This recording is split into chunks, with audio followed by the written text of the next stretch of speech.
Saudações cordiais, terráqueos. Oi, vocês estão bem? Tem alguém me assistindo? Para variar, a gente vai começar o segundo episódio do podcast Vixe, Altistei, não é? Com dificuldades técnicas. Deixa só eu verificar aqui rapidinho se o pessoal está voltando. E deixa eu atualizar vocês o que aconteceu. Vamos lá, eu preciso entrar aqui rapidamente. Eu já vi que eu estou ao vivo. Deixa eu ver o chat aqui. Se está tudo funcionando. Eu estou aguardando que o Dr. José Leandro e Celiane retornem.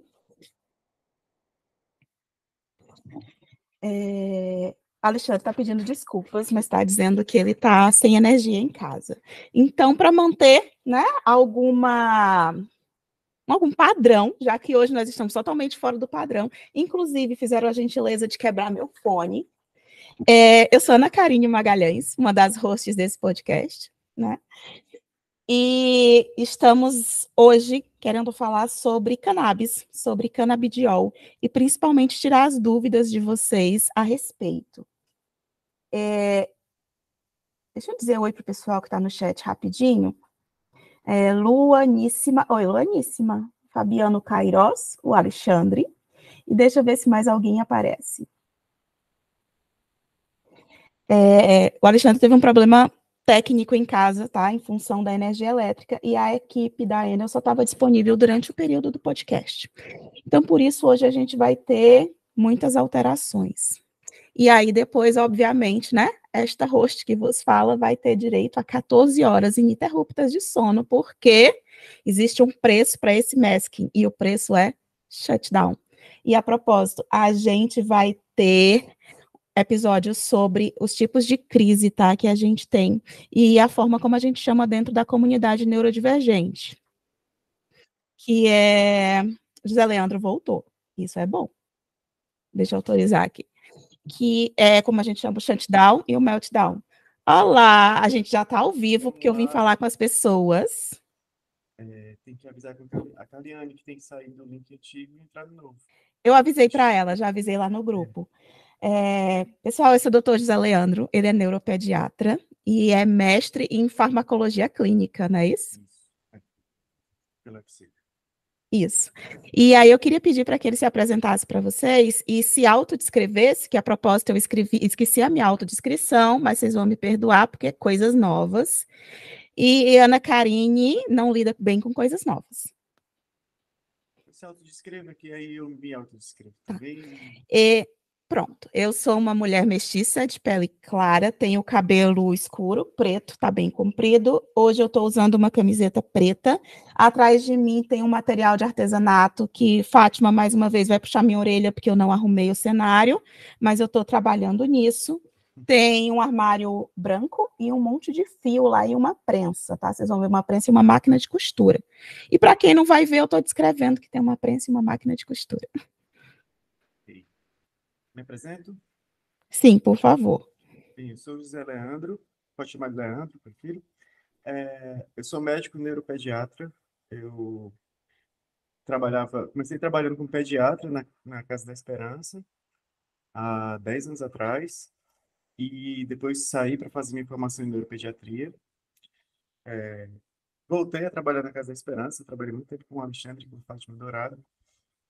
Atualmente estou trabalhando em consultório particular e pretendo voltar para Casa da Esperança, uma vez ou outra, como estava combinando com o Fátima, estava esperando a minha vida se organizar, mas desse dia não chega. Então, vou ter que ir com a vida desorganizada mesmo, parece. Eu Eu fico sou... muito feliz em saber disso. São planos, né? Mas não... tem que se cumprir, senão nunca... Faz anos já, né? Tô nessa pendência. Eu sou homem... É branco ou caucasiano? Não sei. Já descrever. Sabe que eu não sabia me descrever? Foi o pessoal que me ajudou? Eu não sabia. Inclusive, eu preciso fazer um comentário sério e dizer que eu desisti de uma graduação em arte porque eu não conseguia descrever as obras. Hum. Então, acho que eu sou... Pronto, sem traça bem. Eu sou caucasiano, tenho um cabelo castanho, que tá ficando grisalho já, e os olhos castanhos, tô com camisa preta, atrás de mim tem uma parede branca com instrumentos musicais, tem um violão, uma guitarra e um baixo pendurado na parede. E agora entrou a Celiane, a sua Oi, amiga Celiane. Celi. Oi, Bem-vinda de tá? volta. Obrigada. Como sempre, a gente se atrapalha muito, mas estamos aqui, né? Sempre tem um atrapalho novo. Esse é o lema desse podcast e do grupo Neurodivergentes, né? Ou sangra, ou vaza, e a gente sempre sangra. E a gente se atrapalha muito para fazer isso, então reconheçam e deem valor, né? Nos valorizem, porque é muita atrapalhada, é muita disfunção executiva, e a gente se esforça muito para fazer funcionar. E aí, Celi, Karine? você quer se apresentar e se descrever para a Mas gente sim, entrar no vamos nosso lá, tema? vamos lá, vamos lá. Meu nome é Celiane, eu tenho 38 anos, sou uma mulher de pele parda clara, cabelos castanhos escuros, ninguém dá para ver, mas está grisalhado também. Estou com fone de ouvido sobre as orelhas, uso óculos, que por enquanto eu tirei, vou botar para poder enxergar. E estou com uma camiseta preta, uma blusa preta. E isso, atrás de mim uma parede branca, que é lá minhas plantas aparecem porque eu não paro de me mexer. E é isso, né? Falando de formação, eu tenho uma formação de base no direito, sou advogada por formação, mas trabalho na área de TI e tive por muito tempo um hiperfoco em acupuntura, medicina chinesa, acupuntura, terapia e tal. Conhecimentos chineses, coisas, enfim. Então, é isso. E o nosso tema de hoje é cannabis. É um tema que eu queria muito falar sobre, mas a gente não conseguiu encaixar na primeira temporada, por dois motivos. Primeiro, porque quando a gente fala em medicação à base de cannabis, imediatamente as pessoas pensam em maconha, né? E eu achei que é muito importante a gente explicar essa diferenciação. E segundo, porque existe um tabu muito grande em torno de medicação psiquiátrica, né? Eu lembro que eu sofri consideravelmente, inclusive foi o Leandro que diagnosticou o TDAH da Mari, e quando eu entrei para começar a pesquisar sobre Ritalina, eu fiquei num sofrimento mental, porque as coisas que as pessoas falavam sobre era terrível. E até eu realmente entender como tudo funcionava e quebrar esse tabu sobre medicação, hoje eu sou assim, uma ativista da medicação. Eu estou na internet todo dia dando prova de que eu estou medicada. É,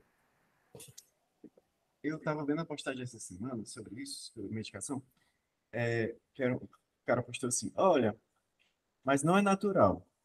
Antigamente ninguém usava isso. Ah, dá para viver sem isso. Se fosse se fosse assim, não precisava do corpo, ele precisa de coisas naturais. Aí o cara respondia, mas senhora, eu tô falando só para você usar óculos. Porque o óculos não é natural, o óculos ele não, as pessoas não usavam antigamente.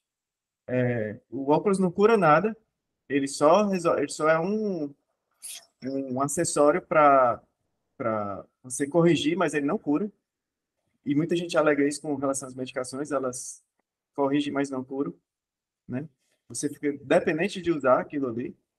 E antigamente ninguém usava e ninguém morreu por causa disso, né? Sempre as mesmas alegações que a gente escuta. Então, a mesma coisa, o óculos, é isso.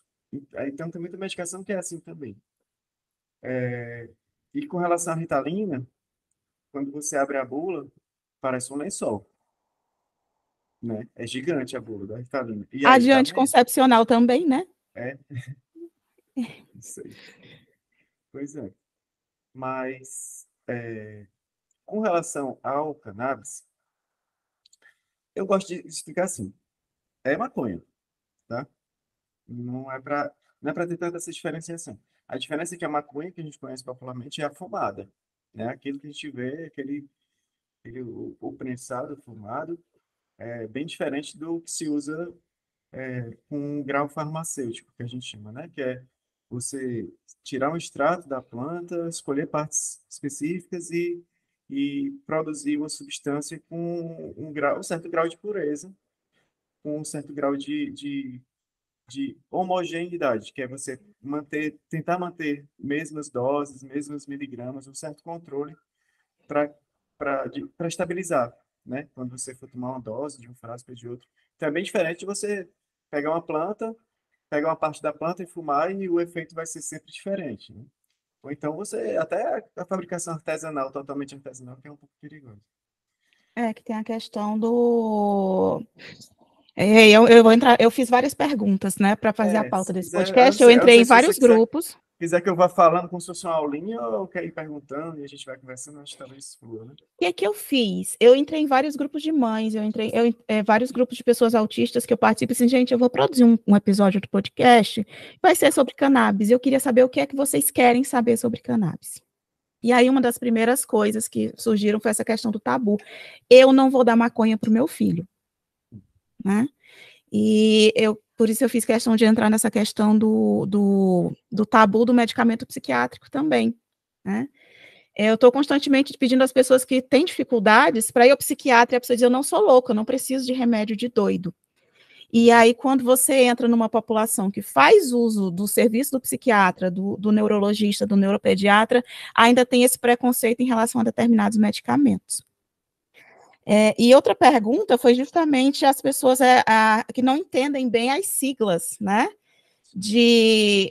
Qual é a diferença entre o CBD, entre o canabidiol e o THC? Qual que é a diferença do uso recreativo e qual que é a diferença do extrato mais puro? E outra pergunta que a gente recebeu muito foi por que os médicos estão prescrevendo esse canabidiol, que é tão caro, tão difícil de conseguir, quando tem associações que produzem o óleo mais barato. E eu queria muito que nesse momento você focasse nisso para a gente esclarecer para as pessoas, né? Eu travei, tô travado. Eu estou te ouvindo. Tá me A ouvindo, gente está mas te ouvindo. o vídeo travou, não foi? É normal. Se você Normal. desligar a sua câmera, eu vou desligar a nossa câmera aqui enquanto você fala, Deixa eu e aí pegar, ele fica religar bom. pra ver se... Para mim voltou.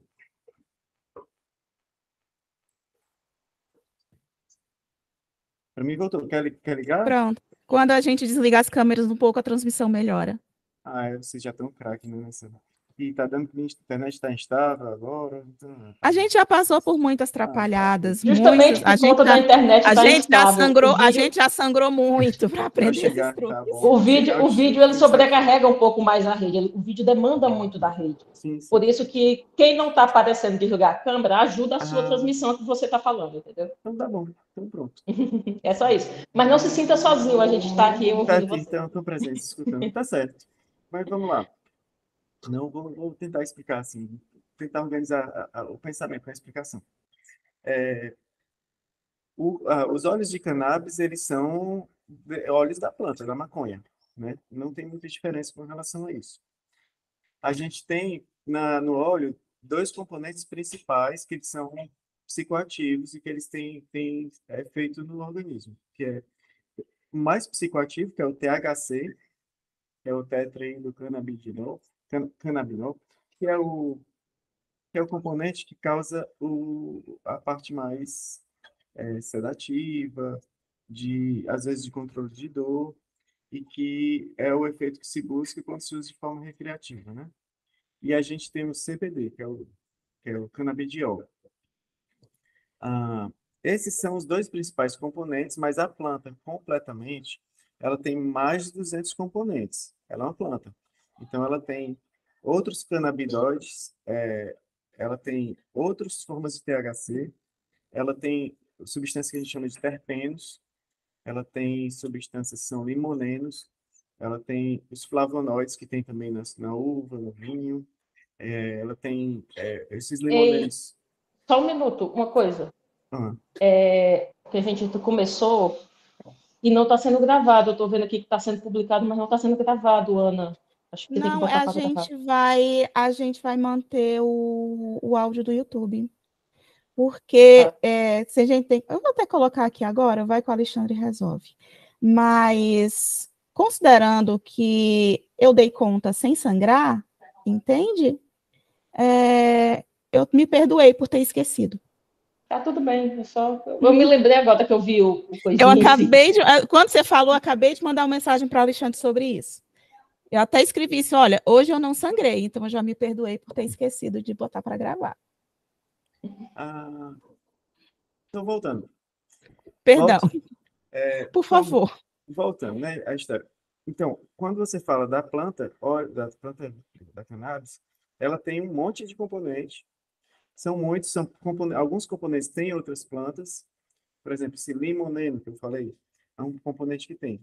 E ele tem também em limão, laranja, Uhum. os flavonoides, que eles são antioxidantes, né? Eles fazem muito bem à saúde. Eles têm na uva, no vinho, e aí na cannabis também tem. As E frutas vermelhas são bem as ricas, frutas né, em vermelhas, flavonoides. exatamente. E aí tem também o THC e o CBD. Então, ele é um conjunto de substâncias bem complexo, mais de 200 substâncias, quando a gente fala de toda a planta. E aí, em 1964, os cientistas conseguiram isolar o THC e descobriram que esse era a substância que era psicoativa, que era a que dava os efeitos psicoativos da cannabis. E aí, depois descobriram que o corpo humano ele tem um receptor específico para isso, para receber o CBD. E aí eles disseram, caramba, como é que pode o corpo humano ter um receptor no sistema nervoso só para receber uma substância de uma planta? É muito sinergismo do corpo com uma planta específica também, só. Teria que ser muitos anos de evolução dos dois juntos, andando juntos, para acontecer isso. E aí, nos anos 90, foi que eles descobriram que a gente tem umas substâncias naturais no nosso corpo que são canabinoides também, que são parecidas com do cannabis da planta. A primeira foi a anandamida, que eles chamaram de anandamida. E aí depois, em 95, descobriram uma segunda substância, que é o 2-AG. Então, são substâncias que a gente tem dentro do nosso corpo, que eles têm função de neurotransmissor, numa parte específica, que é o sistema endocannabinoide. Que é isso? Quando o cérebro da gente funciona, ele tem vários sistemas de neurotransmissores. Aí tem um que é muito famoso, sistema serotoninérgico, que é o da serotonina. Tem um pessoal que está adorando falar agora, que é o da dopamina, sistema dopaminérgico. O pessoal fala muito dopamina, dopamina, dopamina. E existe o endocannabinoide. Então, é outro sistema de neurotransmissor que só foi descoberto recentemente, nos últimos 20, 30 anos. Ninguém sabia que existia. E então abriu um campo de estudo para a gente descobrir novas moléculas e novas medicações baseadas nesse sistema, que já tem muito estudo sobre dopamina. Por exemplo, a famosa risperidona, ela age no sistema dopaminérgico. Tem muito falando sobre serotonina, que é a gente tem a fluoxetina, que é a medicação antidepressiva, ela age no sistema serotoninérgico. Então, agora a gente tem o sistema endocannabinoide. E a gente ainda está aprendendo como é que esse sistema funciona no nosso corpo. E a gente tem alguns estudos já começaram, né? E tem estudos em animais há muitos anos já. O que os cientistas começaram a perceber nos últimos anos? Que quando você dá canabidiol isolado, se você pegar a planta lá com os 200 componentes, tirar só o CBD e dar para uma pessoa, ele tem efeito antiepilético. Então, ficou bem estabelecido que o CBD é uma medicação muito boa para epilepsia, principalmente para alguns tipos específicos de epilepsia, não é para todos os tipos, mas a medicação funciona bem para epilepsia. O isolado. Então, tirar só o CBD, isolar e ele funciona bem para epilepsia. Se eu tirar o THC, ele funciona como tão potente até que pode ser alucinógeno. Então, ele tem um efeito psicoativo bem forte. Aí começaram a fazer algumas pesquisas tentando usar CBD isolado em criança autista. E viram que não fazem muito efeito. Tem alguns outros estudos tentando usar com CBD isolado, com THC isolado, tirando o resto da composição da planta, e viram que parece que não funciona bem. E aí, quando junta o óleo de cannabis, que é a planta com os 200 componentes, aí é que parece que tem algum efeito positivo. Então, os outros componentes da planta, em sinergia, em conjunto com CBD, com THC, é que parece que faz funcionar para ter alguma melhora no desenvolvimento da criança. Aí eles chamaram esse efeito de efeito entourage. Era um efeito que disseram assim, olha, quando funciona tudo junto do óleo da planta, do óleo da cannabis, é que faz efeito. É que parece que a gente vê uma grande diferença. Quando a gente tentou isolar sinteticamente CBD, isolar da planta o THC, ou CBD com THC junto, não funciona igual. Não faz efeito. Então, eles viram que os componentes isolados não eram tão bons quanto você usar o óleo da cannabis completamente. Provavelmente por causa desses outros componentes que eu citei. Entendeu? Aí é isso que eles Entendi. chamaram efeito entourage. Então, por isso que não está ainda assim, não é divulgado muito, tomar CBD isolado, ou tomar componente tal. Porque com os poucos estudos que eles fizeram antes, parece que realmente não funciona. Tem que ser o óleo completo. Certo? Entendi. Aí, só que, então, se o óleo completo é que é o bom, Celiane quer conversar? Pode falar, Não, Celiane. você Pode termina, você falar, fala, e quando você termina terminar, e a gente depois eu já falo. sabe que a Celi quer falar. Tá. Se o óleo é, é melhor, então a gente, beleza, vamos tentar fazer testes com óleo. Mas qual é a preocupação? O que é que a gente já conhecia antigamente também? A gente sabe que o THC no cérebro abaixo de 20 anos, se ele for usado em dose alta, por exemplo, se uma pessoa fuma maconha com menos de 20 anos de idade, esse maconha vai ter muito THC e ele vai ter aumentado o risco de esquizofrenia. Então, os cientistas eles suspeitam que o THC ele ativa genes relacionados à esquizofrenia. Então, quando você usa com menos de 20 anos de idade, um cérebro em desenvolvimento, lá na frente, quando você tem mais de 20 anos, você pode desenvolver uma esquizofrenia provocada pelo consumo do THC da maconha. E Aí aí eu essa é a acho que preocupação. eu queria só te pedir para apontar uma coisa, nessa questão que você mencionou, o gatilho da esquizofrenia. A população autista, ela tem uma tendência maior, né? Sim, É pode ter. bacana a gente explicar isso para as mães, porque muitas vezes acontece, eu vejo associações em que o médico prescreve, mas ele não avalia essa questão genética da Isso. esquizofrenia. Tem que perguntar. É. É bom o médico perguntar se tem caso na Eu família. mesma achava que eu não tinha eu não tinha histórico de esquizofrenia, e aí quando eu fui investigar outros parentes, Isso. eu descobri que tem sim um histórico na família do meu marido, então a gente optou por não tentar. Não, é uma boa opção. É assim, se tem tios avós, né, primos de segundo grau, aí não acho interessante um risco de você ativar essa fase genética com THC, né? Então, mas não dá para ter certeza ainda, porque tem outras questões também no caminho. Mas aí a preocupação é essa. No cérebro jovem, usar componentes com THC podem aumentar o risco de esquizofrenia. Aumentam. Isso aí é claro e bem estabelecido. Usar THC no cérebro jovem. Então, e o óleo tem THC. Só que qual é a diferença? Por exemplo, aqui no Brasil, só pode importar óleo com no máximo 0,3%, uma quantidade bem pequena de THC. E o CBD, em maior quantidade, que é o que tem no óleo medicinal, que é o óleo que a gente usa com fim medicinal, ele tem uma quantidade bem alta de CBD. Quando a pessoa fuma maconha, ela fuma uma maconha que tem pouco CBD e tem muito THC. Então é diferente. Quando a gente usa o óleo tem muito pouco THC e bastante CBD. E o CBD ele bloqueia o THC. Ele bloqueia a ação do THC. Ele impede quando tem muito CBD. Então, quanto mais CBD, menos o THC vai fazer efeito. Aí, esses estudos pequenos iniciais, eles mostram que para fazer um efeito bom, o ideal é que tenha o CBD com THC. Tem que ter tudo. É o que mais parece funcionar. Mas a gente, para proteger, reduz a quantidade de THC. Usa uma quantidade limitada de THC na fórmula. E, é, e aí é o que a gente vai conseguir ver efeito. É muito provável que com essa quantidade bem baixa de THC, não vá ter essa ativação genética da esquizofrenia. Mas a gente não tem certeza. Então, essa é uma preocupação importante e é por isso que a gente deixa para usar, eu pelo menos, na minha conduta, eu não uso como primeira medicação nem segunda. Eu uso no paciente que já usou assim, 4, 5, 6 medicações e não está resolvendo a irritabilidade, a agressividade, aí eu uso como uma opção, certo? Deixa a Celine falar, que eu tô curioso, o que é que ela pensa. Celi, por favor. Na verdade, o que eu queria falar ainda estava no começo do vídeo, só que eu não quis cortar o embalo. Começo da fala, tanto sua quanto do Zé Leandro, é que a questão dos preconceitos.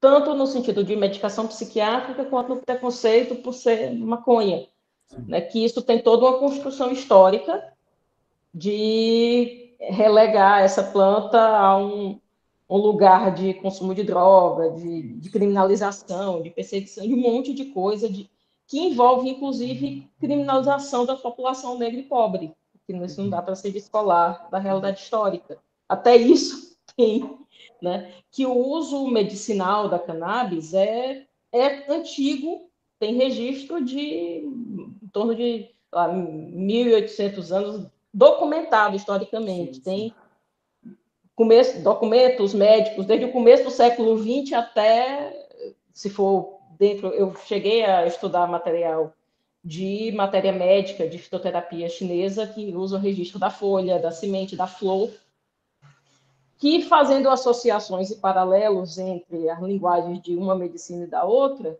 estão mais ou menos dentro dos usos que estão se descobrindo hoje. E considerando que a medicina chinesa, a acupuntura trabalha muito o sistema endocannabinoide, já se comprovou, né, que a acupuntura ela ativa o sistema endocannabinoides e tudo mais. Então, assim, não é uma coisa nova, não é que de repente está todo mundo usando maconha para uso medicinal. É uma coisa antiga, como plantas têm efeitos, podem ter efeitos positivos ou negativos dentro das substâncias que as compõem, né? Podem, e que não é porque essa planta não vai ter efeito negativo, né? Por isso, você usar de fontes confiáveis, com uma dosagem mais adequada, que você, de repente, sei lá, já fazer o chá, mas no chá você não tem controle, muitas vezes, de dosagem, de quantidade, da qualidade da erva, do que tem, não tem, e tal. Então, assim, eu só me lembrando dessa questão, faz parte também, eu acho, a desconstrução desses preconceitos que foram construídos historicamente, com a planta em si, Sim. que é uma planta de uso medicinal antiga, conhecida de muitos povos, né, e usada há muito tempo. O uso recreativo é um detalhe que foi usado dentro de um contexto histórico-político, né, mas que, para o uso medicinal, acho que atrasou até bastante os estudos, que a gente podia estar estudando isso há mais tempo e não estudou porque temos dados de pesquisadores que foram investigados por Polícia Federal, não sei o que tiveram seus laboratórios invadidos e suas pesquisas atrapalhadas por essa questão política e esse preconceito que se criou em cima da planta por conta da criminalização desse uso recreativo e tudo que envolveu essa questão, né? Então, não é muito dentro do que você está falando agora, porque eu queria estar falando isso no começo dessa conversa, né? Mas eu acho que é um É ponto importante. interessante também para desconstruir o preconceito com a cannabis. A gente tem relato de mais de 10, tem assim, relatos de sítios históricos em que foram achados ossados humanos no meio das roupas e dos vasos, a planta lá de 10 mil anos atrás. Que o pessoal acha que não é coincidência. Acho que realmente os seres humanos já tinham essa interação com a cannabis há mais de 2 mil, 10 mil anos, antes até da revolução da agricultura já era usado por algumas populações. A gente tem que saber, tem que entender assim, pode fazer muito mal, pode causar muito dano se a pessoa ficar fazendo uso recreativo e uso abusivo. Tudo que você pode fazer uso abusivo pode causar muito dano. Até Mas, capim santo até capim santo, se você usar até capim demais, santo, pode não causar, sabia não. pode lesionar fígado. Pois é. Então, eu acho que muito mais é a questão de regulamentar, né? De regulamentar, de organizar uma indústria, a gente tem com álcool, a gente tem com tabaco. Cigarro é terrível, cigarro mata muita gente. O álcool mata. Destrói famílias, né? O álcool é de todas, eu A acho que é a mais cannabis, lesiva, né? a Pior. cannabis também destrói famílias, cannabis também dá prejuízos psiquiátricos graves também. Pode induzir depressão também, pode induzir pânico também, se a pessoa ficar usando uma maconha, né? De forma muito abusiva, então é grave também. Mas aí quando você pensa nessa parte medicinal, inclusive, você falou dessa questão de política e tudo, Tem até uma história que a planta da cannabis, ela é o cânhamo, né? Que eles chamam quando você faz a fibra dela em forma de tecido. E ela é um tecido bem resistente, comparável ao jeans. E aí parece que até isso teve questão industrial de briga entre indústria para proibir, para poder não usar o cânhamo como fonte de tecido. Alternativa ao algodão, né? Exatamente. Então, Tem. até tem Tudo, questões tudo desse tipo. tem, tudo tem questão histórica, poder, dinheiro. É, você Os tira hoje em dia lobbies. o exemplo, por exemplo, que lá nos Estados Unidos de pirona é proibido. E aí lá eles estão vivendo a epidemia de Opioides, opioides, né? né? As pessoas viciadas em opioides, em codeína, em, tem Percocet, aquelas medicações que eles têm lá.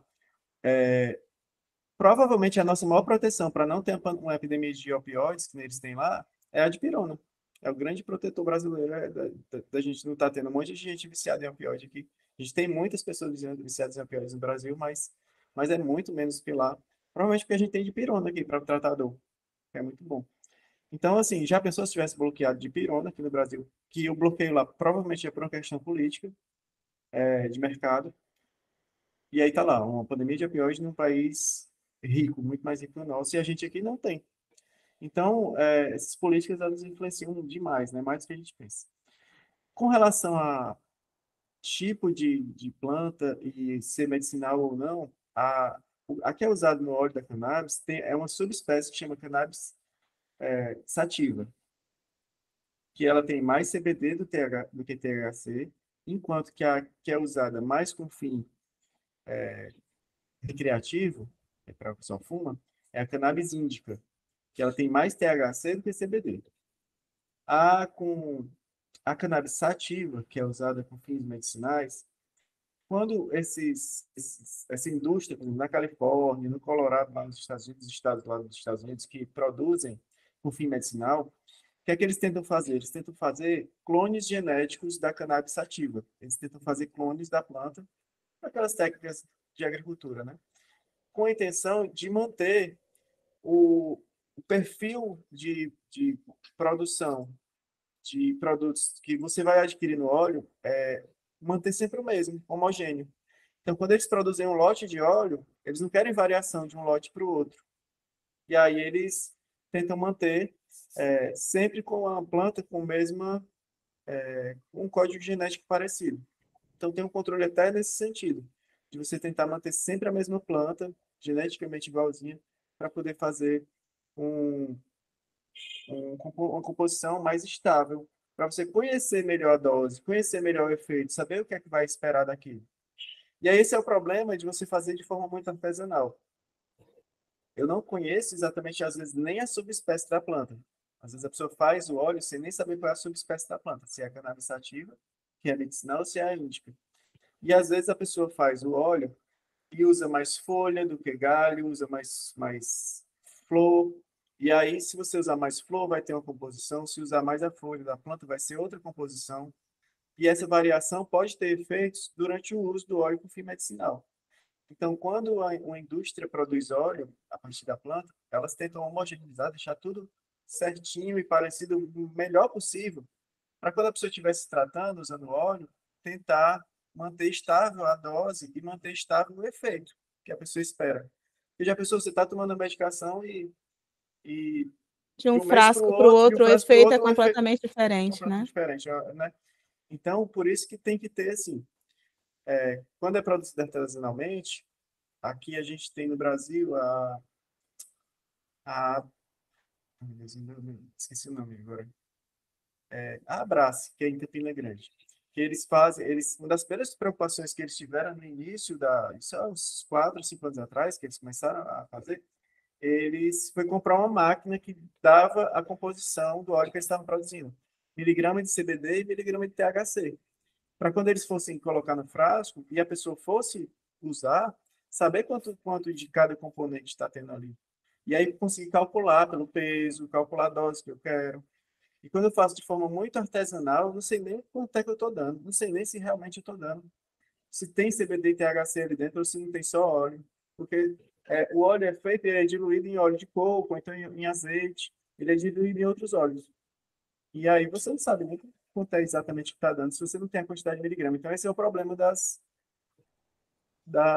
muito Associações artesanal. menores, né, dos produtores menores. Porque aí você vai... Produção muito artesanal tem essa Eu questão. cheguei a visitar uma associação em Fortaleza, fica ali na Praia do Futuro, e eles estavam justamente investindo nessa questão, eles já estavam trabalhando bem com o sistema de clonagem, com a seleção das plantas, e o próximo, né, já tem algum tempo que eu fui, o próximo foco deles era trabalhar com essa questão mesmo da qualidade, né, ter um controle maior de pureza.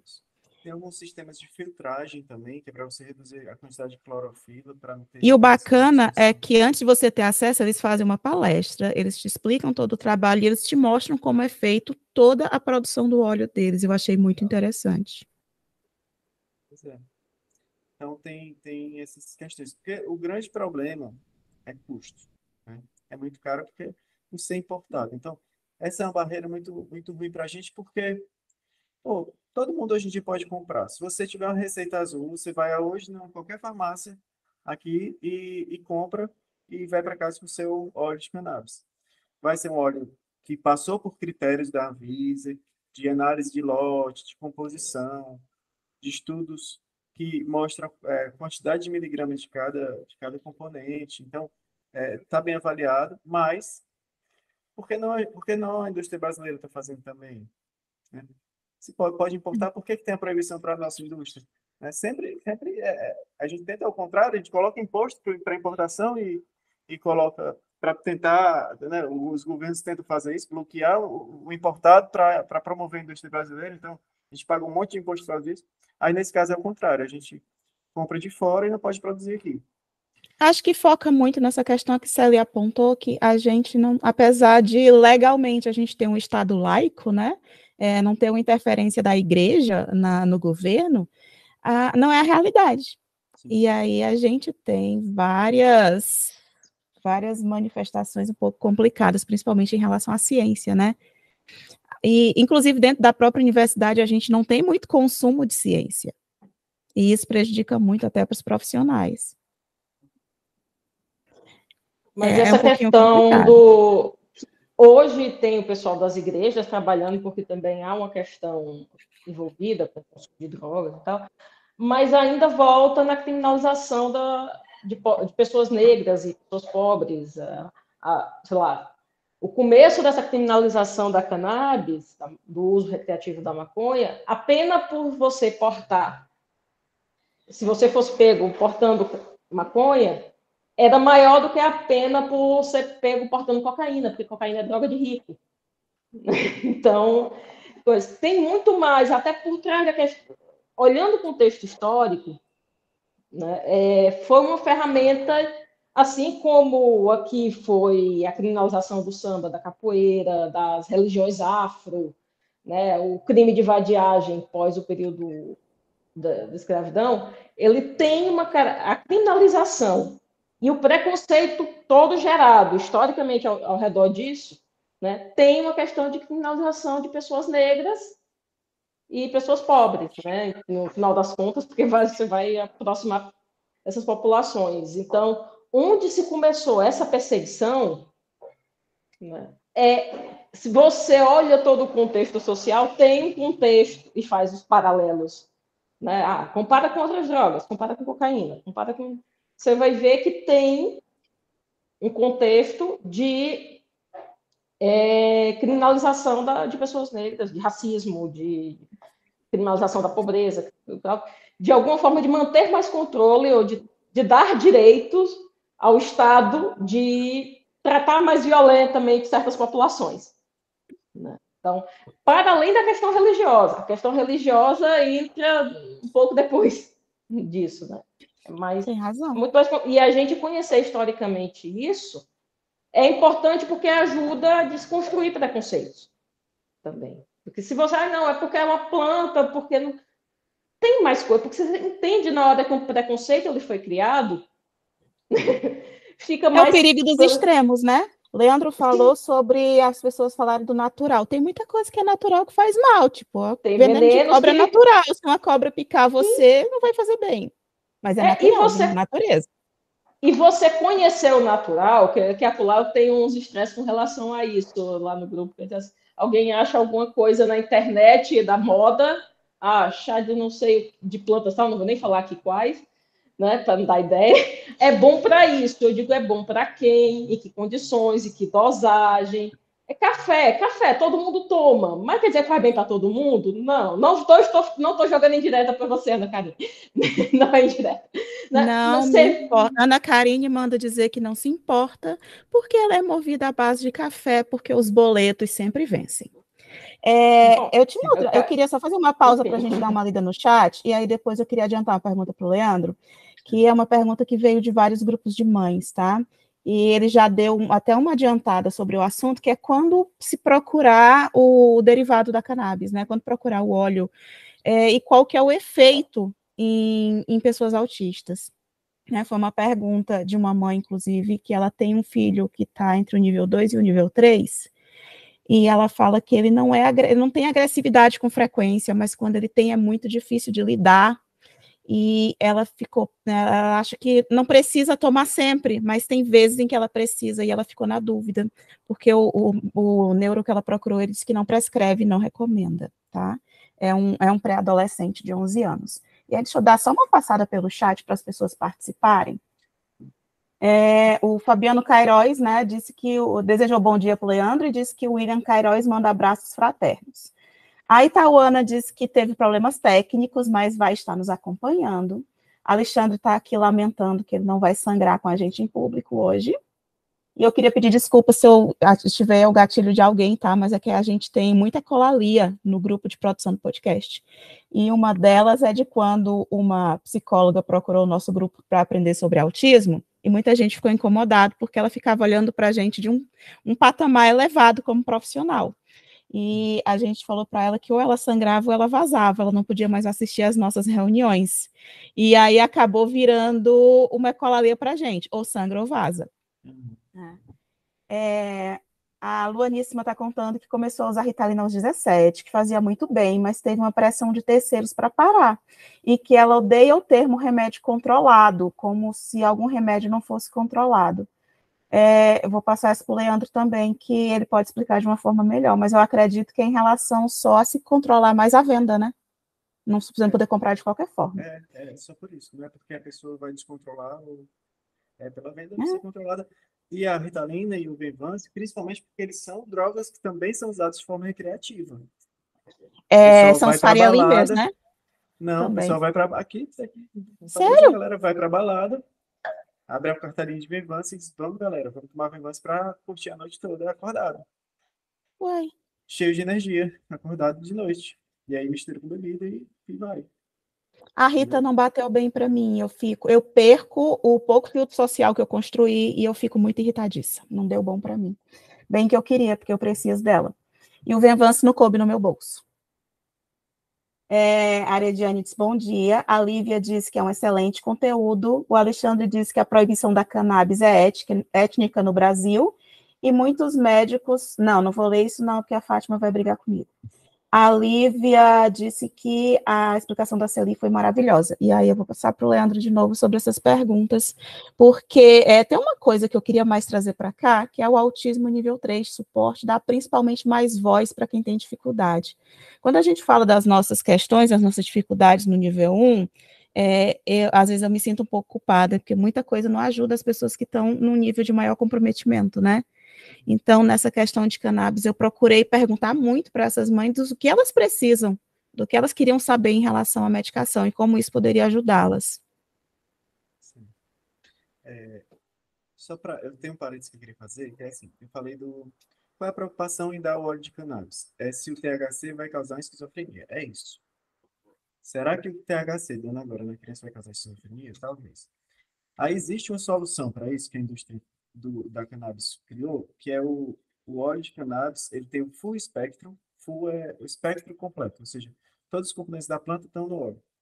Eles chamam o óleo full spectrum. E tem o óleo broad spectrum, que é o espectro curto, que é o que? Eles tiraram todos os componentes de THC e deixaram os outros componentes relacionados aos CBDs. Então tem o óleo de cannabis broad spectrum. os importados. Tem essa opção de você usar um óleo de cannabis sem THC, zero THC. Então, existe essa soluçãozinha, uma tentativa. Só que a gente não tem estudo mostrando com exatidão que óleo de cannabis funciona. A gente não tem ainda essa comprovação científica. Óleo de cannabis funciona bem? O que é que funciona como assim? Funciona. O que é que eu quero que funcione? O que é funcionar? É uma Entendeu? excelente pergunta. O que é funcionar? Então, o estudo mais bem feito que tem era relacionado com irritabilidade e foi feito através de questionário com os pais. Qual foi sua impressão de como ele ficou depois que usou o óleo? Então, o maior estudo que tem mais bem feito é esse. Aí a impressão dos pais é que mais ou menos 50% das crianças que usaram teve uma melhora no escala que eles chamam de impressão clínica global, que é a impressão deles com relação a como ele está. Então, a impressão clínica global deles é que deu uma melhorada de forma generalizada, então não é específico. Isso aí já é ruim, porque assim, o que é que eu estou buscando com óleo? Né? Qual é o objetivo? A gente não tem nenhum estudo assim. Melhora a fala, melhora a irritabilidade, melhora a atenção, melhora assim, o comportamento de busca sensorial, melhora o transtorno de processamento sensorial, ajuda a estabilizar. Não tem, certo? Então, o que a gente tem são relatos. A gente tem relatos de casos, relatos de grupos de casos. E aí tem relatos que são maravilhosos, que melhorou muito, tem criança que a mãe relata que melhorou até a fala, mas a criança pode ter melhorado a fala por coincidência. Ela já ia melhorar a fala e melhorou e estava usando óleo. Por coincidência, o óleo estava lá também no meio. Então, para a gente ter certeza que o óleo faz efeito, tem que ter um estudo comprovando. Como é que é o estudo comprovando? É um estudo que divide um grupo de pacientes tomando e um grupo de pacientes usando um placebo, que é outro qualquer óleo, e a gente compara ao longo do tempo esses dois grupos. E tem que ver grandes diferenças no grupo que está usando o óleo de cannabis. A gente ainda E não aí é tem. importante também que tenha uma escala para medir esse resultado, né? Não É, simplesmente você perguntar para os pais, você acha que melhorou? isso, é bom escalas mais específicas. A gente não tem isso ainda. Então, a gente só tem relatos de casos, grupos de casos. Grupos de casos e relatos de casos é muito fácil de você deturpar a pesquisa. É muito fácil de vir a pesquisa errada. Entendeu? Então, esse é o Até problema. porque a nossa memória ela não é confiável para esse tipo de informação, né? É. Aí, esse é o problema. A gente não tem uma pesquisa bem estabelecida dizendo que funciona. Só que alguns relatos parecem ser bem promissor. E entra naquela seara do que, assim, eu estou desesperado, eu quero que meu filho melhore de alguma maneira. Ele já está fazendo terapias e as terapias não estão sendo efetivas. Ele já usou algumas medicações e elas não estão funcionando para ajudar ele. E eu ouvi falar que isso aí pode ajudar. E aí, às vezes, a gente tenta nesse paciente, nesse perfil de paciente, a gente tenta, entendeu? Um paciente que talvez ajude. Eu tenho mais ou menos perto de 40 pacientes já com o uso do óleo. Então, eu tenho um grupo de casos, que são meus pacientes. E aí, a minha estatística é mais ou menos 50% de alguma eficácia benéfica. E aí varia muito. Eu tive pacientes que melhorou na parte de atenção aos outros, que é quando alguém chama, ele responder. Ou então melhorou alguns aspectos da fala, da comunicação. Ou então melhorou o transtorno de processamento sensorial. Então, eu tive alguns pacientes pontuais, mas é bem, é bem de acordo com a resposta individual, sabe? Tem paciente que foi zero, e assim, metade dos pacientes não teve efeito nenhum. Então, não é uma medicação ou um produto que você vai achar que vai ser a grande reviravolta, que não é. Tem que entrar na individualização. Não é a panaceia. E aí a gente tem um problema que é o viés da rede social, que é assim, se uma pessoa dá para o filho e deu certo, ela vai fazer questão de divulgar e dizer, olha, gente, eu dei e deu certo, meu filho, olha aqui como é que ele está. Mas quando a pessoa dá e não serve para nada, ela não vai fazer vídeo e aquele vídeo não vai viralizar se ela fizer. Então, o viés da rede social é muito ruim. A gente vê esse viés com óleo de cannabis, com óleos essenciais, com homeopatia, com florais. Ômega com, 3. com ômega 3, com vitamina D, com... a lista vai... A gente poderia até fazer um A gente tem episódio uma sobre isso. lista. Gostei. Porque o problema é Já a vai para minha generalização, lista. né? É vender panaceias como coisas que em caso específico que funcionou, que de repente podia ter uma indicação naquele caso, de repente vira panaceia e solução para todo mundo. Isso Eu é acho perigosíssimo. que uma coisa que a gente precisa deixar sempre bem claro, e eu vou aproveitar que o Leandro está aqui para isso, é que a gente não trata autismo. Certo? Eu acredito que é tão importante a gente ter profissionais explicando isso para as pessoas com mais frequência. A gente não trata autismo. A gente trabalha nas consequências, nas comorbidades, nos atrasos, e a gente provê habilidades para que essa pessoa tenha autonomia e qualidade de vida. Mas não é o autismo em si que a medicação vai tratar, até porque não existe uma medicação para isso, na verdade. Ainda não. Qual é o objetivo de tratar um autista? Você acabou de falar. Eu assisti um congresso online europeu, que o congresso foi quase todo sobre isso, para ver se, eu acho que era para ver se entrava na cabeça das pessoas. Qual é o objetivo de tratar um autista? É dar qualidade de vida. E aí entram as questões éticas, né? Ele está fazendo estereotipia, eu quero que parem, né? Aquela história. Não é ético. Agora, a estereotipia faz mal a ele. Ele pula por 3 horas seguidas e aí está começando a ter lesão nos tendões do pé. Aí é ético eu tratar a estereotipia lá. Então, mas é porque ele incomoda um pouco. Eu não gosto de ver ele correndo para lá e para cá. Tá maltratando alguém? Tá causando dano para ele? Ou tá fazendo ele aliviar e ele tá feliz? Né? Então, entrando na ética aí do tratamento, né? Então, o que é que a gente está tratando? Qual é o objetivo do tratamento? Né? Então, aí você fala, qualidade de vida. É a vida ser boa, a vida ficar melhor. Né? Isso e a vida dele, da pessoa, do indivíduo, tá? O foco principalmente é do indivíduo. Às vezes prioriza algumas coisas, aspectos da família, que é importante também, né? Da família também, mas... A gente vive em bando, né? Então a gente precisa que todo mundo fique precisa satisfeito. Mas às vezes é uma questão de adequar a expectativa da família Sim. de o que aquela pessoa pode oferecer. Mas às vezes também, às vezes ou outra, eu tenho assim, doutor, mas eu não gosto de ver ele balançando os braços assim, porque as pessoas ficam olhando e me incomodam. Aí tem também um assim, não é ético, né? Assim, tem que aceitar. Deixa ele ser feliz aí, tá aliviando a atenção dele, que é mais importante do que o incômodo, do que o olhar. É como você diz, nós somos sociais, seres sociais. A pessoa tem que se inserir na sociedade e balançar os braços, às vezes vai fazer com que as outras crianças se afastem, né? Então pode ser que tenha algum dano para a criança que está balançando os braços, mas também às vezes está precisando dar aliviada lá de balançar os Mas aí é braços. aquela questão da nossa abordagem, né? Balançar os braços pode fazer com que as outras crianças se afastem. E aí a gente pensa que, se você parar para pensar na perspectiva de que são as pessoas que estão criando as outras crianças que estão falhando e ensiná-las que todo mundo é diferente, Exatamente. alivia um pouco mais para os pais. Porque a gente como mãe, a gente como pai, a gente a gente se sente atacado, ofendido, Sim. de qualquer forma, quando a gente acha que tem alguma agressão para as crianças da gente. Eu acho que é isso que faz muito com que esses pais fiquem incomodados. Eles sentem como se eles tivessem falhado como pais, porque as outras pessoas estão olhando para a criança deles e vendo que aquela criança não se encaixa no que a sociedade espera dela. E aí entra a parte da gente fazer a conscientização, né? Porque hoje em dia as crianças menores já escutaram o que é autismo, e aí às vezes a criança está lá balançando o braço, e você chega e diz assim, é porque ele é autista. Aí o outro faz assim, então tá bom. Aí chama, puxa pela mão e chama para brincar. E vai entender que ele está balançando os braços, não tem problema. Às vezes só essa frase, só você chegar para a pessoa e dizer, é porque ele é autista. Aí a pessoa, então tá bom.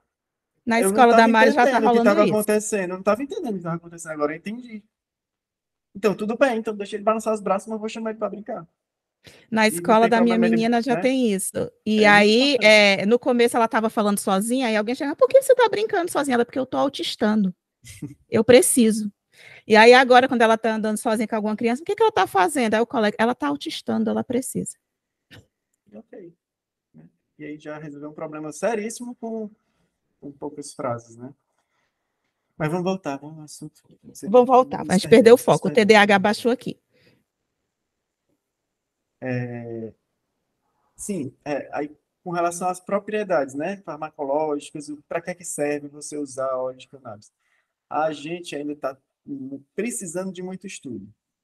Tem alguns estudos que são mais evidentes, que tem coisa que ajuda mais, que parece funcionando mais. Por exemplo, anticonvulsivante, como medicação para convulsão, parece ser muito bom.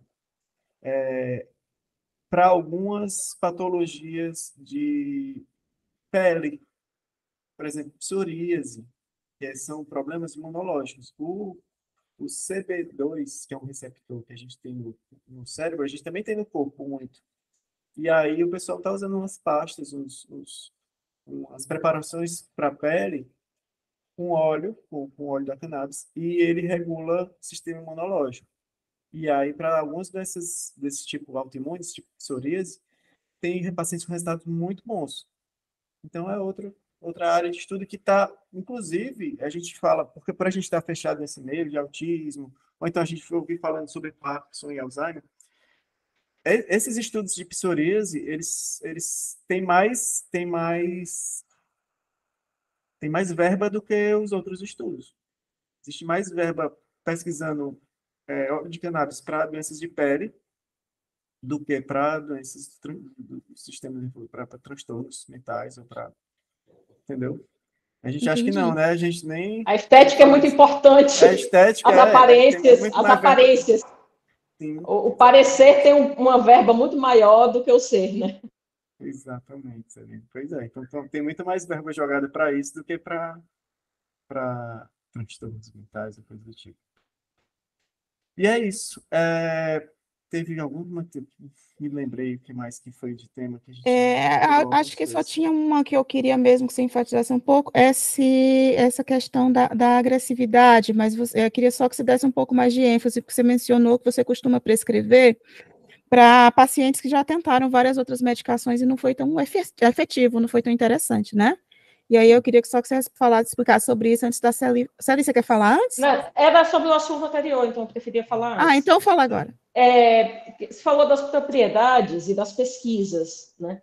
Eu vou puxar um pouquinho a brasa do conhecimento que eu tenho, que é o conhecimento de medicina chinesa, que se interpreta, embora com outra linguagem, mas cada parte da planta com uma função diferente. Então, tem a parte que vai servir melhor para tratar náusea, enjoo e não sei o quê, tem a parte que vai servir para tratar, talvez, coceira, não sei o quê, e problema de pele, não sei o quê. Né? E tem a parte que vai servir para mais questões voltadas para questões mentais e dores, não sei o que tá.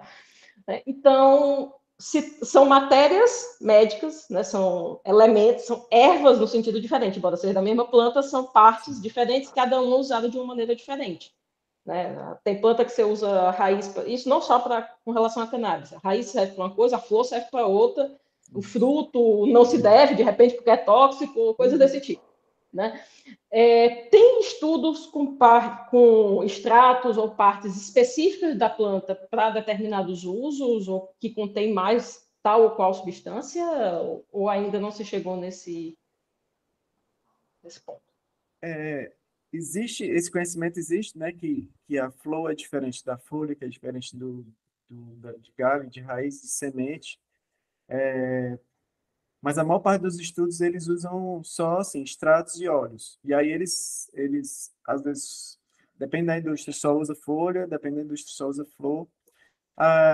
Mas os estudos que tem de realmente publicados no PubMed, a maioria é um óleo com extrato completo, juntando folha e flor.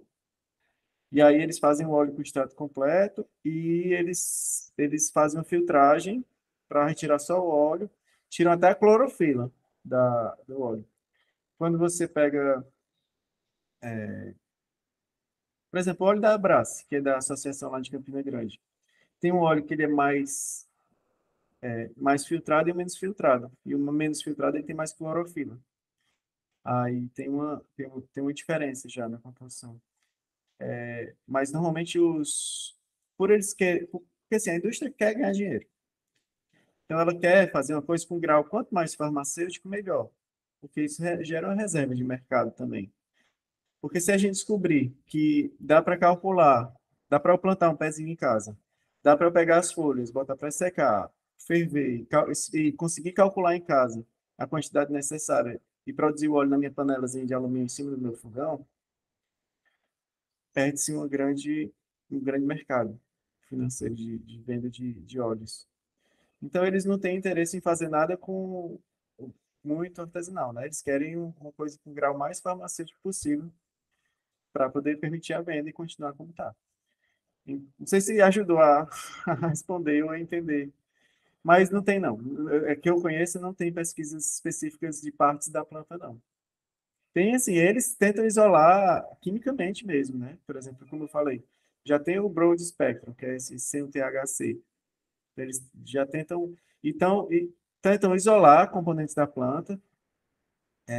Tem outros, tem o canabigerol, é um das formas de CBD. Aí eles tentam isolar essa, tentam fazer sintético para poder, com essa composição sintetizada, aí fazem pesquisa só com essa partezinha sintética. O que é que isso gera? Isso gera patente. Sintetizou um componente e tal, e aí só a gente conseguiu fazer, e ele serve para tal doença ou para tal coisa. E aí eu gero uma patente de como sintetizar esse componente, aí até esqueço a planta, deixo de usar, e aí vai gerar muito lucro. Então a busca normalmente é assim. Eles querem algum componente do sistema do canabinoide, achei aquilo ali, isso aqui é o mais importante. Aí eles sintetizam, criam uma forma sintética, fazem uma pesquisa baseada naquilo. Ah, tive ótimos resultados? Então é isso que eu queria. Então, a maior parte dos estudos estão sendo assim. Eles estão tirando componentes, estão pescando o que é que pode trazer grandes benefícios de forma isolada, entendeu? E não por partes da planta. Eu aprendi um monte e eu achei que eu tinha estudado para fazer esse episódio. Com relação à agressividade, né? Eu sempre tenho muito cuidado com relação a falar de agressividade, porque a agressividade é um comportamento. Né? E eu, para tentar simplificar, eu sempre tento explicar que tem um tripé para você ajustar a agressividade. Primeiro, é comunicação. Então, a comunicação, quanto melhor eu me comunico, menos agressivo eu preciso ser, menos choro tem que ter, menos birra acontece. Porque quanto melhor eu me comunico, mais eu sei resolver meus problemas sem agressão e sem choro.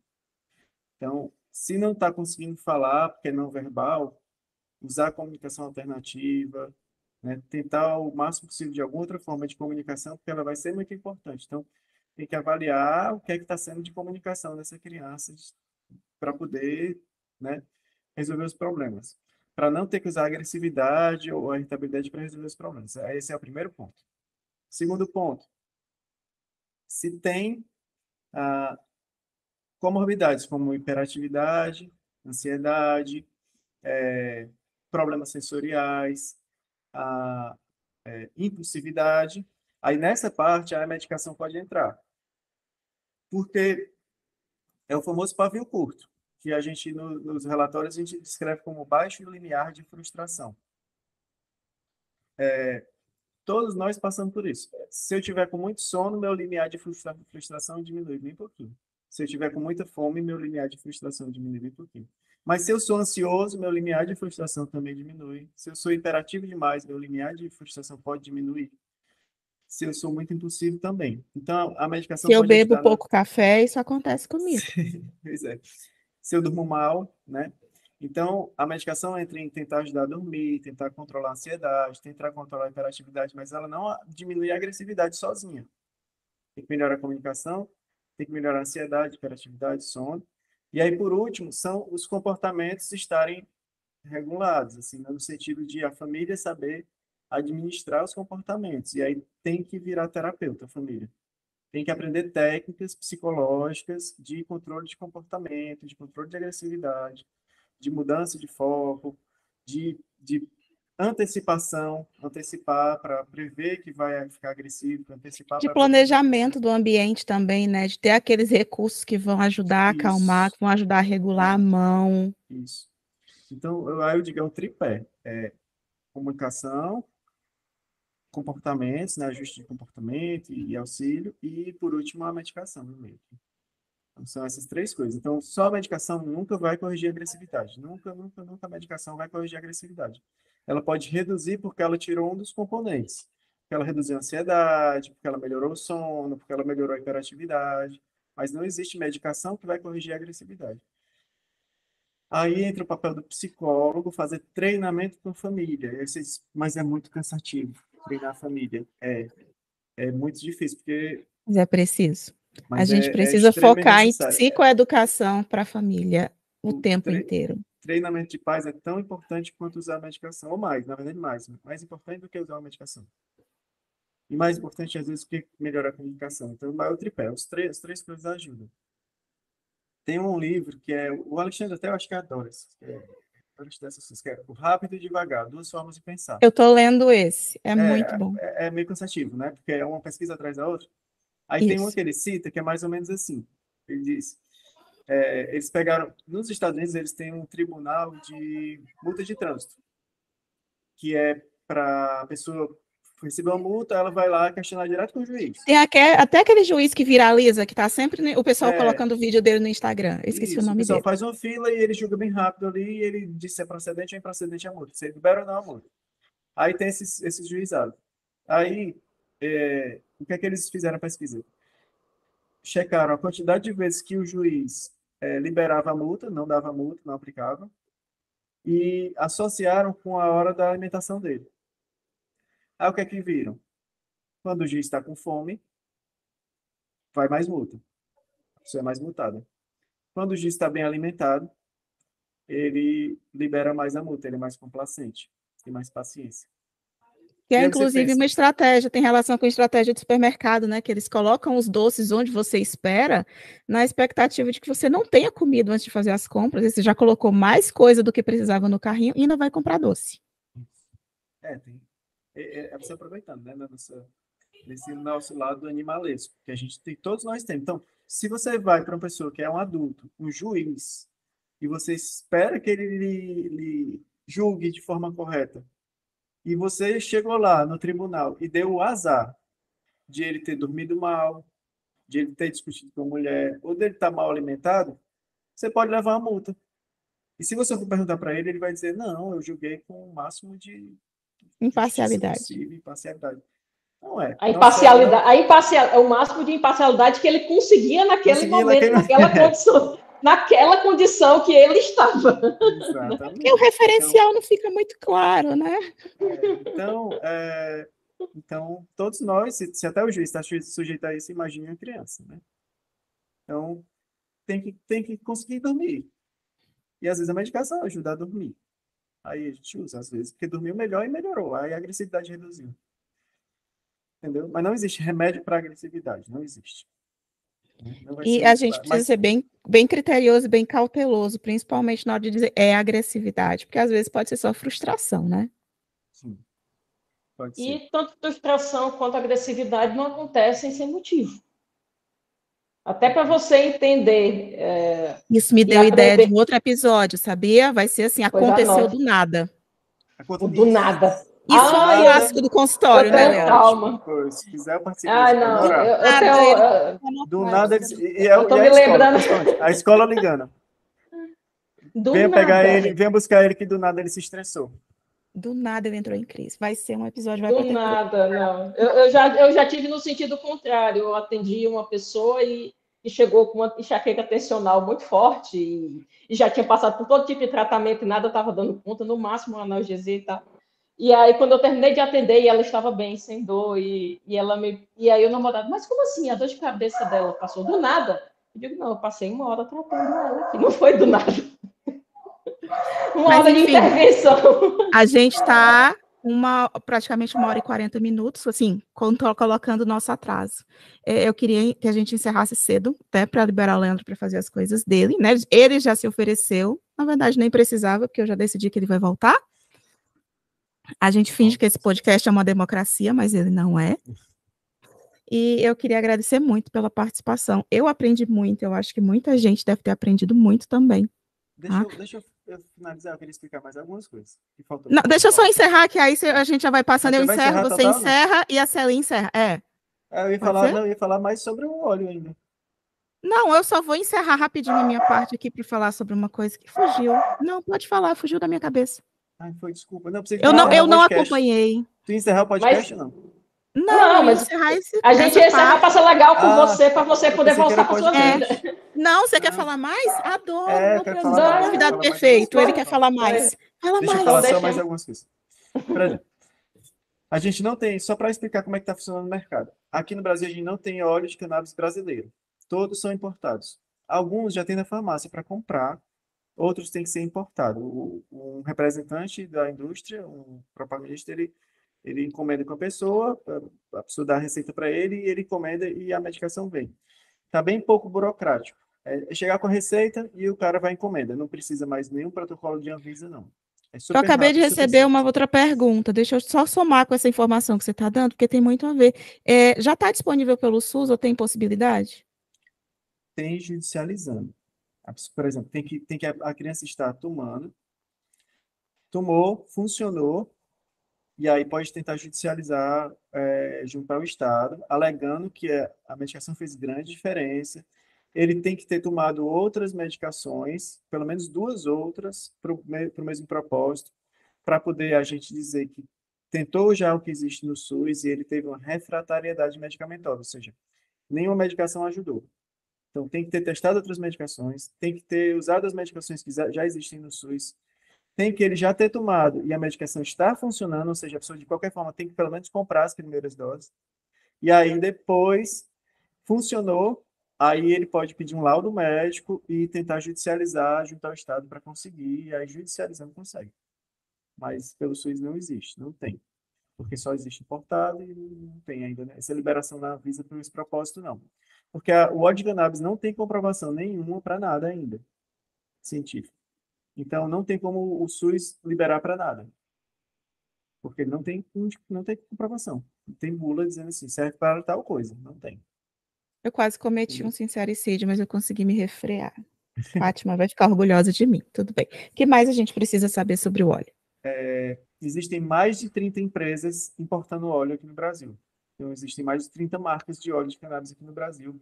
Cada 30 dessas empresas tem uma gama de vários produtos. Então, existem mais de 100 tipos de produtos diferentes de óleo de cannabis sendo importados, com miligramas diferentes, com composições diferentes, com uso de tópico de pele, com concentrações diferentes de CBD e THC, com broad spectrum, isolado CBD, tem um monte de tipo de coisa. Não tem como a gente saber qual é a melhor marca, qual a pior marca. O custo ainda é muito alto.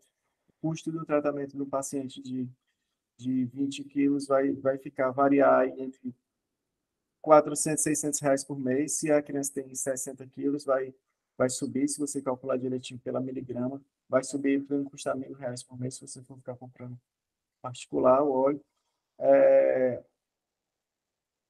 Vejo muito erro de prescrição sem calcular quantas miligramas por quilo está dando. Isso é ruim porque o pessoal dá 3 gotas, dá 4 gotas, dá 5 gotas, vai testando de gota em gota. E aí também não vejo muito gente sem ajustar a dose. O ajuste pode ser a cada 3 dias, a pessoa pode ir ajustando. Vejo gente que começa a dar, não funcionou, e aí desiste, e não ajustou a dose. Tem efeitos colaterais, mas o perfil de efeito colateral, ele parece ser muito melhor do que o que já é usado. Então, ele dá, às vezes, sonolência, aumenta o apetite, às vezes pode dar uma boca seca, pode dar um desconforto abdominal. Por ser óleo, pode dar um pouco de diarreia, mas o perfil de efeito colateral é muito bom, aparentemente de curto prazo. A grande preocupação é esse efeito colateral de longo prazo, a história do THC, causando esquizofrenia. E tinha mais uma coisa que eu tinha que falar. Não vai dar branco, vai não.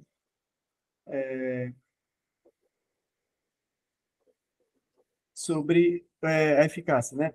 Tem crianças que tomam risperidona, aí melhora a irritabilidade, fica mais concentrada, e depois de 2, 3 meses começa a perder efeito. Aí você tem que ajustar a dose, aumenta um pouquinho. Aí você aumenta a dose. Aí ela faz efeito, aí com 2, 3 meses perde efeito de novo. Aí você, não, então vamos tentar o Aristab. Aí troca de medicação para o aripiprazol. Aí você usa 1, 2, 3 meses e aí perde efeito. E aí você aumenta a dose. Aí usa 1, 2, 3 meses e perde efeito. No óleo de cannabis também acontece isso. pacientes que, assim que começa a tomar, ajusta a dose, faz efeito, fica bem para irritabilidade, para hiperatividade, para questões sensoriais, aí com 2, 3 meses vai perdendo efeito. Igual o que acontece com risperidona e com aristab também. Alguns pacientes, eles têm essa adaptação rápida à medicação e ela começa a perder efeito. Então, isso também acontece com óleo. Aí é bem frustrante, às vezes, porque tem pacientes que estão bem, e aí vai, doutor, não está funcionando, não está funcionando, perdeu efeito, e aí perde efeito. Como acontece com aristab, como acontece com risperidona, entendeu? Então, também tem isso.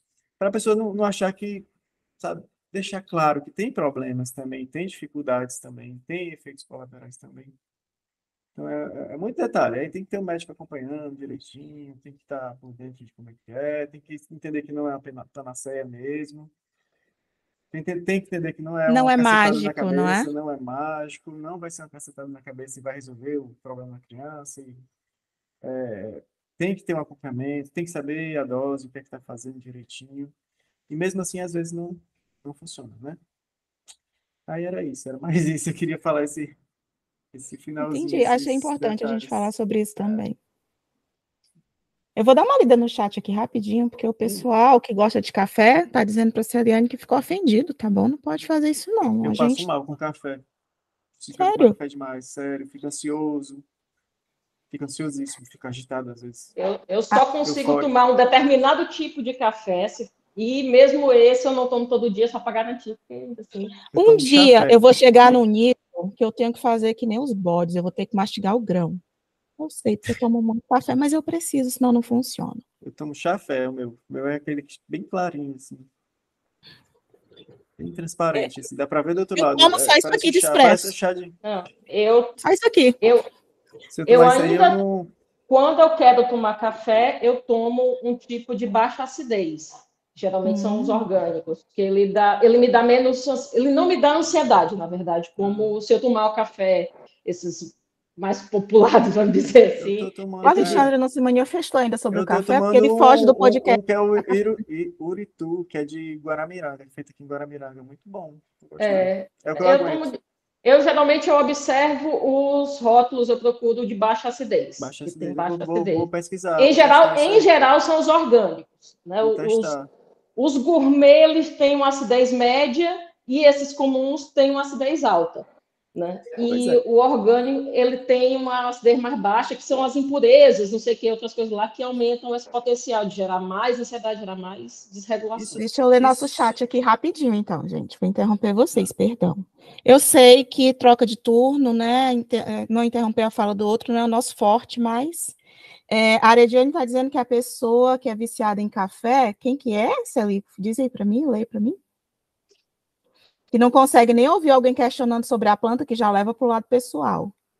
É o Joaquim, que é o filho dela. A Virgínia é minha prima. Né? E o Joaquim O é filho Alexandre dela, é está viciado dizendo, em café. o Alexandre tá dizendo que rápido e devagar é muito legal. O Sávio diz que conhecer meme de juiz de multas de Oklahoma é bem interessante. Fazer disso trabalho, ainda mais uma pesquisa, isso é autistar. E do nada, versus somatização, mais uma oscilação no espectro. Por isso, o neurodiverso é diverso. Muita gente esquece. A Celiane diz que vício é vício. Eu concordo, mas eu assumo os meus, não tenho a menor vergonha na cara. Eu conheço. E a questão cadê? A história do nada, dessa somatização, ainda tem um negócio que o do nada, às vezes, é o nosso mestre, principalmente nós mascaramos. O do nada é o nosso mestre sustentando a coisa durante um tempo até a gente não aguentar mais passar dos limites e a gente ter uma crise federal do nada. Só que do nada, assim, a gente está com cara de paisagem aqui dentro, né, um temporal acontecendo, né? Quando isso explode, é do nada. Ninguém Quando está eu vendo o comecei a que está pesquisar acontecendo sobre dentro. isso, eu lembro que eu vi um gráfico do Thiago Lopes, lá do Farol, sobre o que é o do nada, que ele mostra que o do nada começa lá, muito antes de explodir. E aí só o que a gente vê é aquele pico lá da crise de ansiedade em que explodiu do nada. A Luaníssima está dizendo que café dá o efeito inverso, morre de sono. O meu estado natural é o sono. O café me ajuda a funcionar, porque eu gasto muita energia tentando parecer expressiva, porque normalmente eu não sou expressiva, e me regulando sensorialmente. Eu tenho uma sensibilidade auditiva e visual muito grande, então eu estou sempre cansada. A Célia Tavares, esse conteúdo está riquíssimo, parabéns. O Leandro vai ser convidado várias vezes, ele vai ser muito explorado, Célia, eu lhe garanto. O Fabiano Queiroz disse que o William está mandando abraços. Um abraço. Um abraço para a Leandro. Pronto. O que mais a gente vai falar agora? Sobre essa questão do café, do metabolismo individual. Tem gente que tem genética de metabolizador rápido.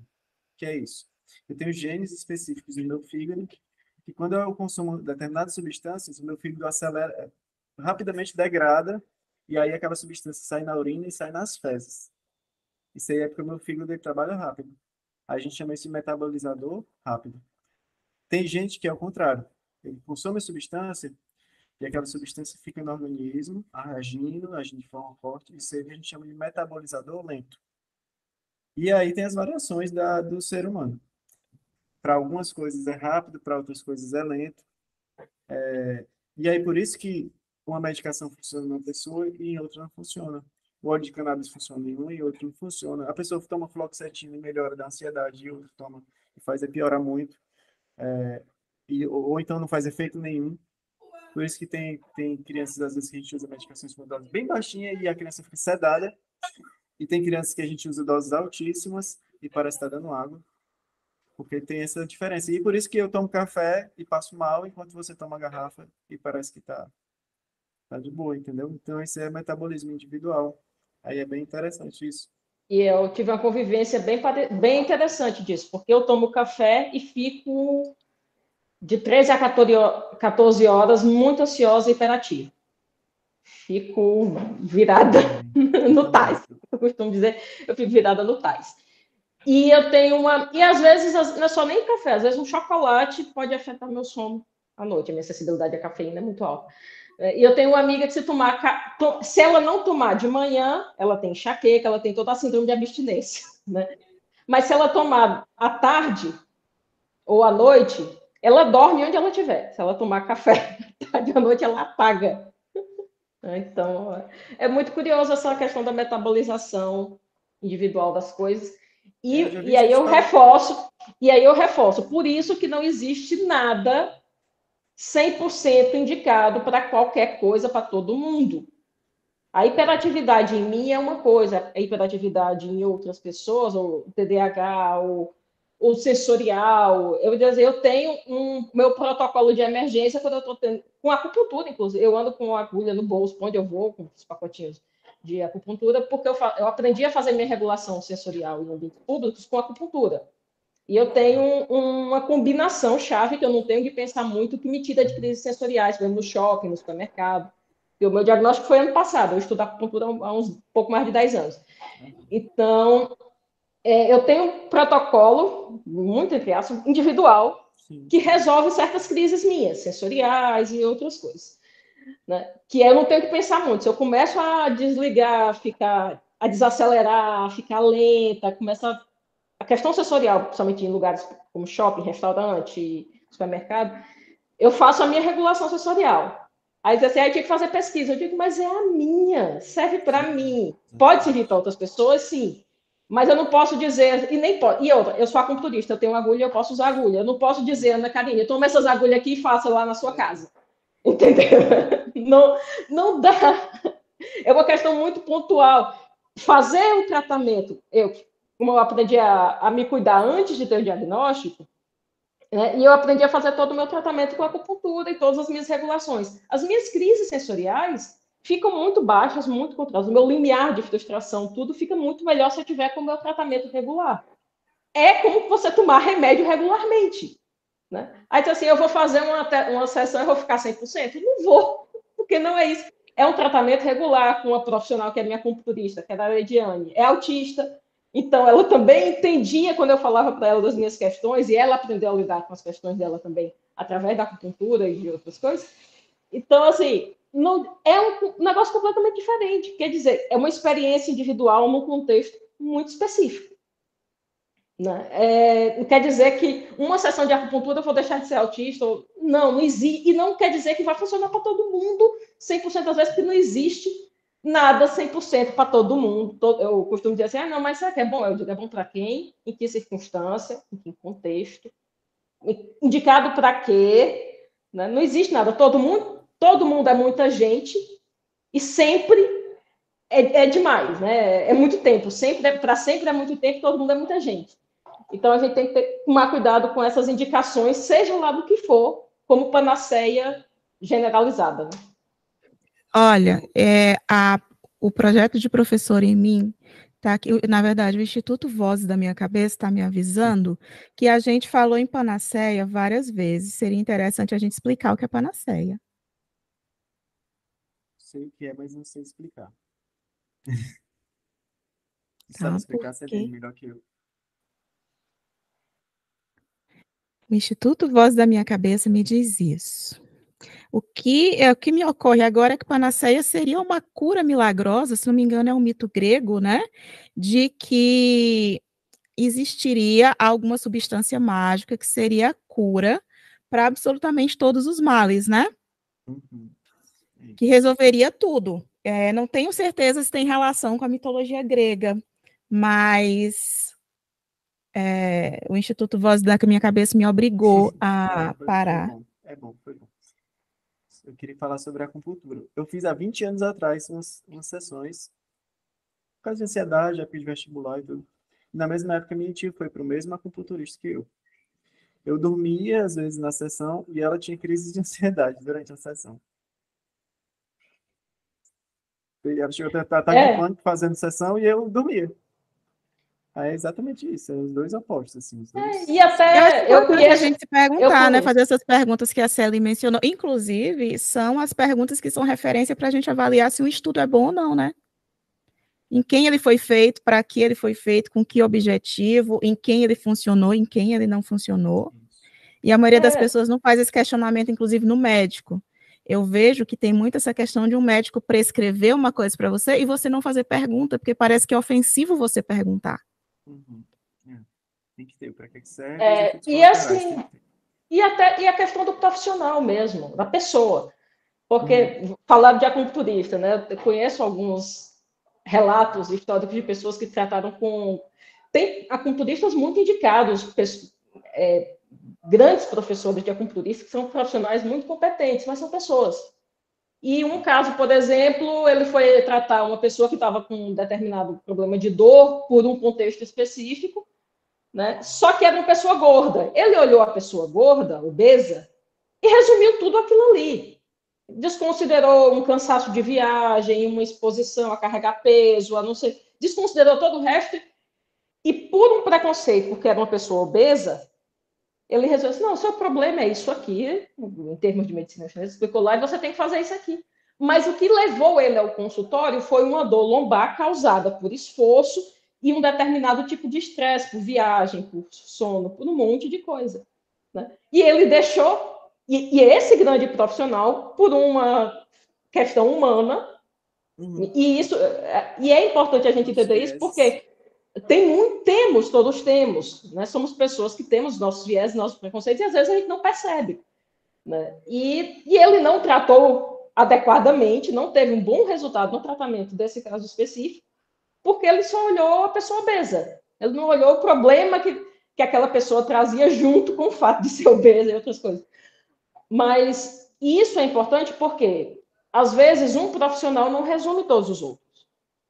Não é porque, de repente, a pessoa com quem você tratou a acupuntura, ótimo, então você deu certo. Lá para sua tia, talvez tinha que ser um outro tipo de profissional que trabalhasse de uma outra forma, que tivesse outro tipo de olhar.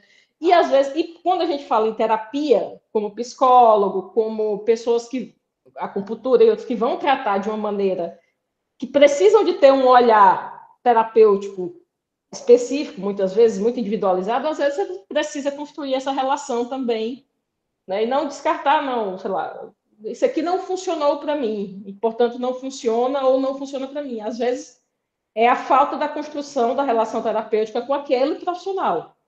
Né? Então, não gostei, esse médico prescreveu, sei lá o que dessa forma. Vai conhecer um outro médico, vai conhecer um outro profissional, de repente você constrói, pelo menos tenta construir dar chance, porque às vezes o problema não é da medicina em geral, ou do medicamento, né, mas do profissional e da forma como ele está percebendo aquilo ali e olhando. Então, e isso é muito complicado, porque quando a gente está com um problema para resolver, com filhos, com as crianças, com adolescentes, não sei o quê, já tem uma carga de pressão da própria família, de estresse, de tensão, de convivência, de um monte de coisa. Mas a gente precisa também se organizar tanto quanto possível para olhar essas coisas, para não cair nesses determinismos também, né?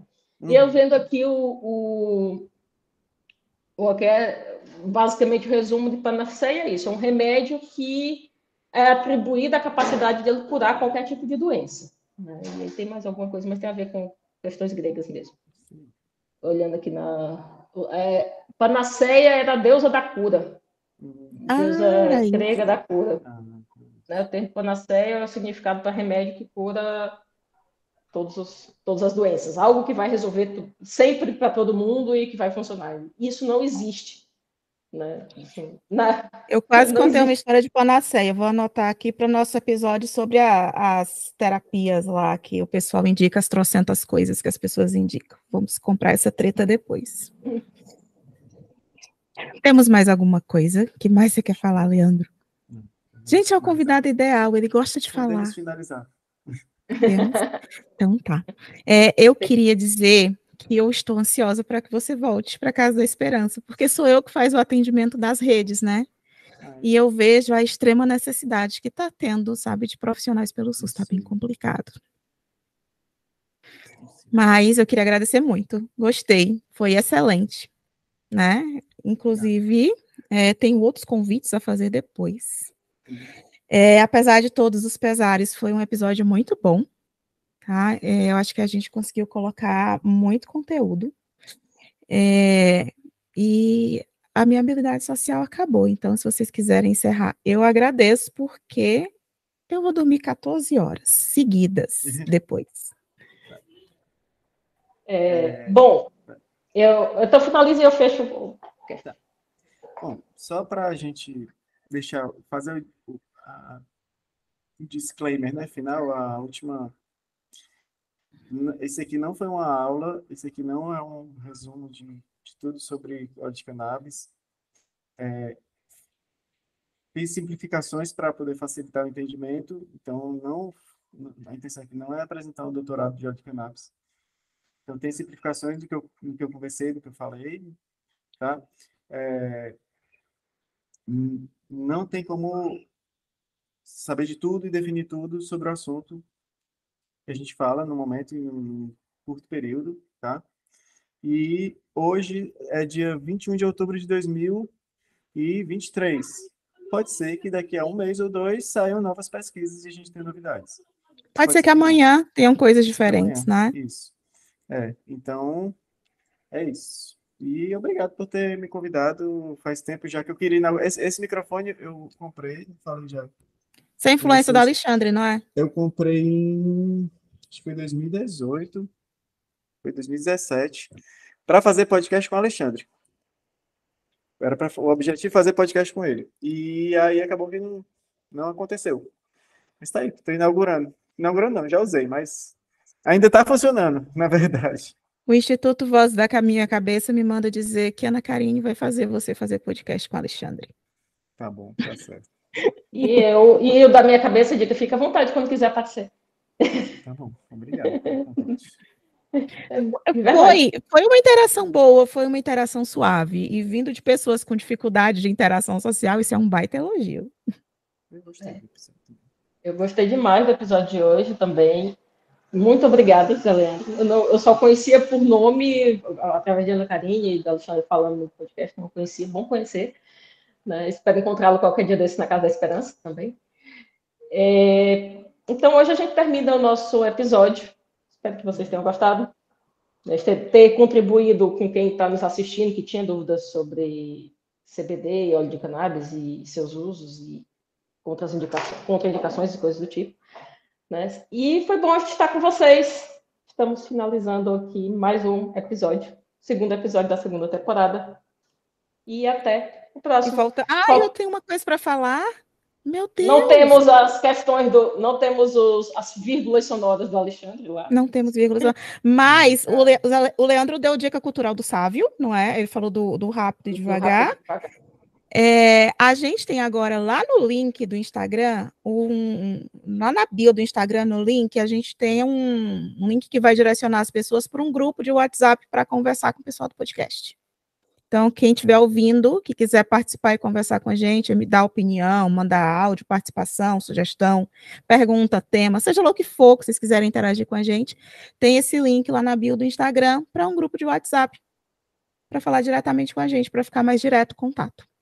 Era isso. Estava anotado aqui, eu cheguei no fim da pauta e encontrei. Gente, muitíssimo obrigada. Foi excelente, obrigada mesmo. E estou satisfeita.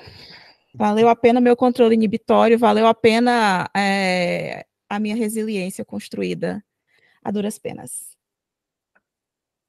Tchau, gente. Tchauzinho. Bom estar com vocês. Até daqui a 2 semanas, né? Que agora estamos aqui quinzenalmente. Até. Tchau. Tchau. Encerra a publicação, Ana. Eu vou encerrar aqui a transmissão e vou fechar a conversa depois. Encerrar.